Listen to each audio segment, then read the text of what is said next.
Lars menatap khawatir pada istrinya itu. Mereka berdua sekarang sudah ada di jalan depan hotel yang mereka tempati.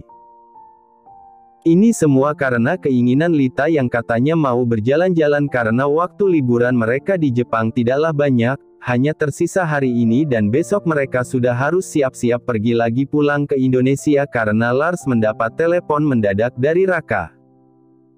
Ya, semua ini karena telepon mendadak Raka yang berkata jika model yang mereka pilih untuk launching produk baru menolak menandatangani jika tidak ada Lars yang mengurus langsung kontrak itu.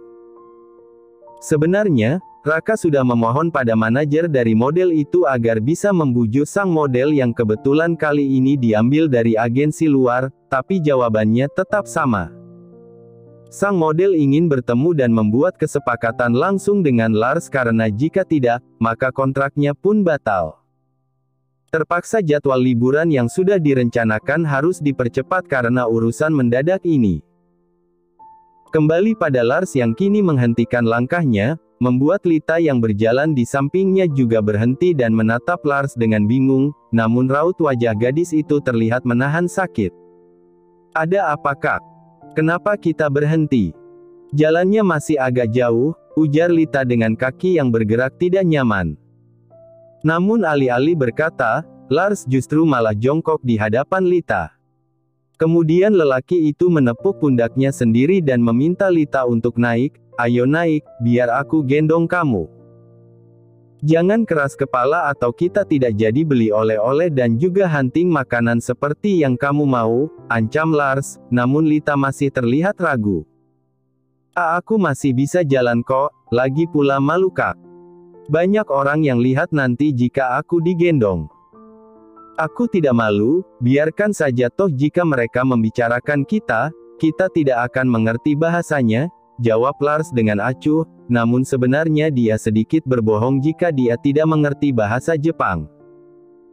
Dulu saat sekolah menengah atas, dia mempelajari bahasa Jepang secara khusus seperti belajar bahasa Inggris juga, jadi dia paham dengan apa yang diucapkan oleh orang-orang di sekitarnya ini. Lita terdiam. Dia ragu untuk mengikuti ucapan Lars, namun dia melirik ke arah bawahnya yang terasa sakit saat berjalan. Apa baiknya jika Lita menerima saja tawaran dari Lars yang agak memaksa tadi itu? Namun pada akhirnya, Lita mengangguk setuju. Gadis itu mengalungkan lengannya di pinggang Lars dan membiarkan sang suami menggendongnya. Saat banyak pasang mata yang melihat ke arahnya, Lita menyembunyikan wajahnya di tengkuk Lars. "Kak Lars, mereka melihat ke arah kita. Turunkan aku saja deh," pinta Lita dengan suara pelan saat Lars mulai jalan dengan menggendongnya. Namun Lars tidak menggubris perkataan Lita dan terus melanjutkan jalannya, sesekali memperbaiki posisi gendongannya terhadap sang istri. "Aku pasti berat ya Kak." Tiba-tiba Lita berceletuk setelah dia sudah mulai terbiasa dengan gendongan Lars. "Tidak sama sekali, aku berpikir sepertinya kamu perlu menaikkan berat badanmu itu sayang," ujar Lars, membuat Lita merengut kesal. Tidak. Jika aku menaikkan berat badan, yang ada nanti aku akan terlihat gemuk dan aku tidak bisa menaiki motor kesayanganku itu lagi jika berat badanku berlebih. Dan yang paling utama, nanti kamu malah berpaling dariku jika aku berubah menjadi gemuk. Kebanyakan lelaki mencari wanita lagi karena pasangan mereka sudah tidak secantik dulu.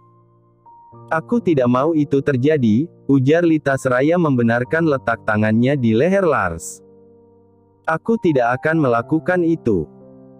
Hanya lelaki yang tidak tahu diuntung jika sampai meninggalkan gadisnya hanya karena perubahan fisik yang dialami gadisnya," ujar Lars yang secara tiba-tiba mendapat kecupan singkat di pipi oleh Lita.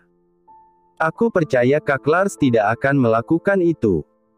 Tapi aku tetap tidak bisa menambah berat badanku karena aku masih mau menaiki motorku yang punya standar berat badan Kak."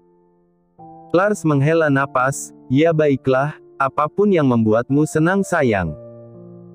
Tapi sejujurnya aku agak ngeri melihat kamu menaiki motor besar seperti itu, namun fakta lainnya jika kamu adalah ratu jalanan semakin membuatku ngeri." Kenapa memang? Kak Lars tidak suka jika aku ini adalah ratu jalanan. Lars menggeleng. Dia tidak mau Elita salah paham dengan ucapannya barusan, bukan seperti itu ta. Sebelumnya aku tidak pernah dekat dengan gadis yang memiliki hobi balapan juga sepertiku karena aku mengira jika para gadis itu tidak bisa melakukan hal-hal yang biasanya dilakukan anak laki-laki.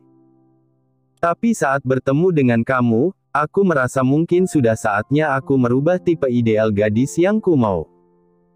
Kamu benar-benar berbeda dari gadis biasanya yang mendekatiku, Lita. Bahkan saat pertama kali Raka tahu dan juga sahabatku itu, mereka berdua sempat terkejut. Kamu jauh dari tipe idealku, tapi aku sudah memastikan jika hatiku ini sepenuhnya telah menjadi milikmu, Lita. Mendengar pengakuan Lars, pipi Lita bersemu. Setelah beberapa lama berjalan, Lars akhirnya berhenti di tepi jalan. Dia menurunkan Lita dari gendongannya untuk mencegat sebuah taksi. Setelahnya, mereka berdua pun masuk ke dalam mobil yang akan membawa mereka ke pusat perbelanjaan oleh-oleh dan juga tempat yang Lita mau. Banyak barang yang Lita beli, termasuk oleh-oleh makanan yang gadis itu beli lumayan banyak untuk Bunda Rani dan juga para sahabatnya. Kak, bagaimana jika kita beli ini untuk Mama? Dia pasti akan suka, dia sangat suka mochi dan mungkin dia akan suka juga mochi dari Jepang ini, ujar Lita yang tanpa sadar mengingat Seruni, ibunya. Mama. Iya, mamaku, ujar Lita, namun sedetik kemudian gadis itu terdiam dengan raut wajah yang sulit diartikan. Kamu ingat Mama Seruni ya? Tanya Lars dan benar saja, Lita langsung mengangguk tipis menanggapi ucapannya. Lars tahu, meskipun saat ini Lita tengah marah besar kepada mamanya, tapi tetap saja gadis itu tidak pernah melupakan Seruni barang sedetik pun. Padahal Lita sudah mendapat perlakuan yang tidak adil, tapi gadisnya itu tetap saja mengingat Seruni. Tidak jadi Kak, aku pun nanti bingung bagaimana mau memberikannya. Kamu tahu sendiri kan jika aku dan Mama sedang tidak baik-baik saja, ujar Lita seraya tersenyum tipis dan tangannya berniat mengembalikan mochi yang tadinya akan dia masukkan juga ke total belanjaannya, namun tangan Lars segera menahannya. Tidak apa-apa, beli saja ya. Biar nanti kakak yang berikan pada Mama kamu kalau kamu masih belum bisa berhadapan dengan Mama mertua, ujar Lars, membuat Lita terdiam.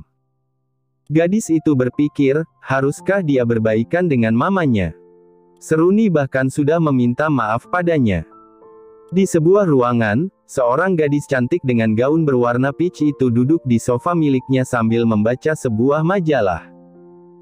Wajah gadis itu terlihat serius dengan bacaannya hingga sebuah suara ketukan pintu mengganggu konsentrasi bacanya. Masuklah Rigel, pintunya tidak aku kunci, ujar gadis itu seraya menutup buku majalah yang sedang dia baca. Tidak lama dari balik pintu kaca itu muncullah seorang lelaki dengan menggunakan setelan jas berwarna biru navy yang terlihat membungkuk ke arah gadis itu sebelum menyapanya. Aku sudah meminta asisten dari Lars untuk menyampaikan pesanmu padanya. Dan tadi takkah masih terlihat mau membujuk agar kamu tidak keberatan menandatangani kontrak tanpa adanya CEO utama, tapi sesuai permintaan kamu, aku menolaknya karena kamu mau bertemu dengan Lars, bukan? Gadis itu tersenyum bangga menatap pada lelaki dengan nama Rigel yang tidak lain adalah manajer sekaligus orang yang menjadi sekretarisnya juga. Kerja bagus Rigel. Tolak terus tawarannya sampai CEO utama sendiri yang datang dan mau melakukan kerja sama denganku. Aku tidak akan mengambil proyek ini jika tidak ada Lars. Benar Nona, ujar Rigel mengangguk. Memangnya alasan apa yang Raka bilang soal ketidakadaan Lars di kantor? Bukankah dari informasi yang kamu bilang jika Lars sudah sembuh dan mulai memimpin perusahaan lagi? Gadis itu bertanya penasaran. Dari yang saya dengar, Tuan Lars pergi liburan dengan seorang gadis yang katanya adalah istri dari Tuan Lars, jawab Rigel, membuat gadis itu sangat amat terkejut mendengarnya. Apa? Istri? Gadis itu berseru terkejut, dia sampai bangkit dari duduknya. Rigel sudah menduga jika nonanya itu pasti akan sangat terkejut mendengar berita yang dia berikan. Dan sebenarnya Rigel pun sedikit terkejut mendengar itu karena dia tahu jelas jika Lars tidak bisa move on dari nonanya, apalagi saat nonanya memutuskan untuk meninggalkan negara ini. 2 tahun berlalu cepat dan banyak sekali perubahan yang tidak pernah dibayangkan sebelumnya. Benar Nona, saya mendengar itu dari Tuan Raka langsung. Sepertinya dia tidak mengingat saya atau tidak mengenal saya yang merupakan manajer sekaligus asisten Anda, oleh sebab itu dia mau repot-repot menelepon Tuan Lars dan mengganggu waktu berdua Tuan Lars dengan istrinya, ujar Rigel. Lelaki itu menatap wajah wanita yang tidak lain adalah Roseanne dengan tatapan iba. Raut wajah Roseanne terlihat sedih saat mendengarnya. Gadis itu menundukkan kepalanya, tidak lagi menjawab ucapan dari sang manajer. Dari Amerika, gadis itu berniat kembali ke Indonesia setelah menjadi model yang cukup sukses hanya untuk menemui Lars dan meminta maaf pada pria itu karena telah meninggalkannya dengan kesan yang buruk di mata Lars.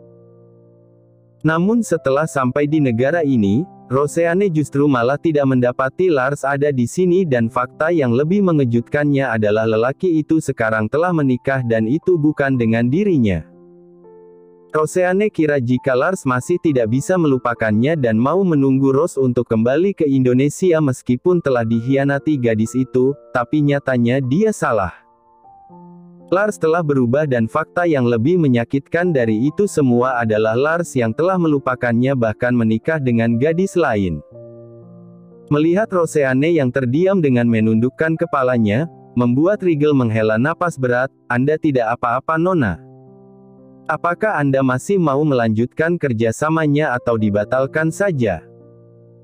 Bukan tanpa sebab Rigel bertanya seperti itu, dia tahu tujuan nonanya kembali ke Indonesia dan meninggalkan karir modeling yang sedang naik daun di Amerika hanya untuk bertemu dengan lelaki yang menjadi mantan kekasih gadis itu, padahal mendapat perhatian di dunia modeling Amerika tidaklah mudah.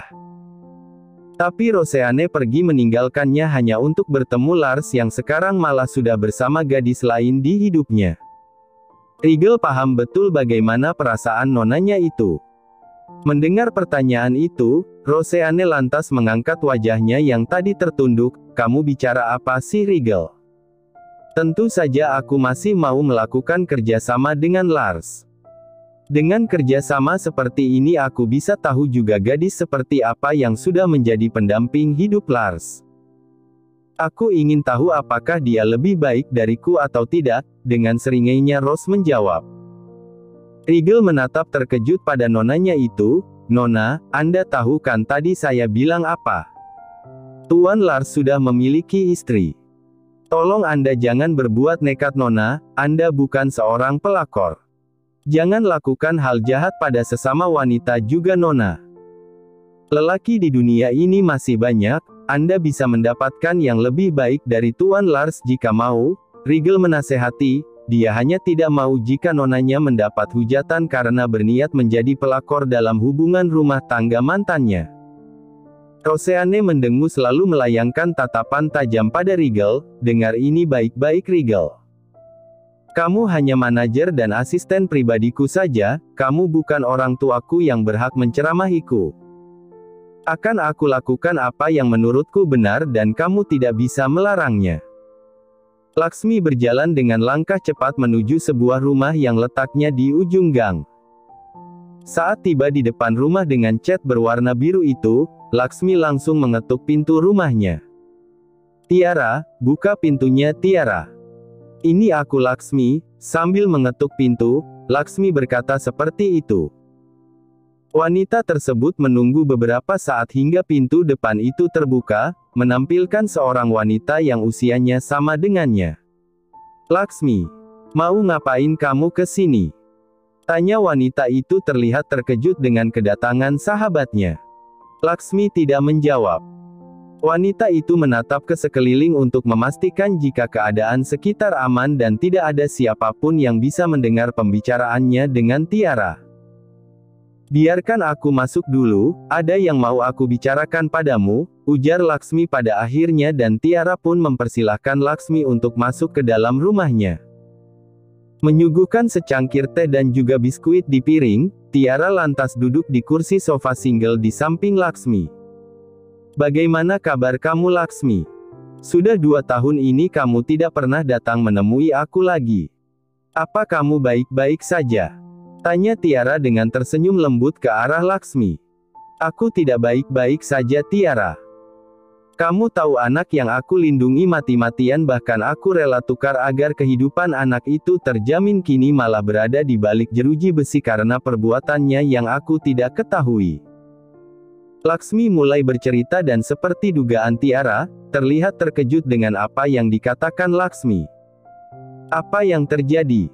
Bukankah kamu bilang jika kamu sudah menukar anak kamu dengan orang yang tepat? Kenapa sekarang dia malah berada di balik jeruji besi?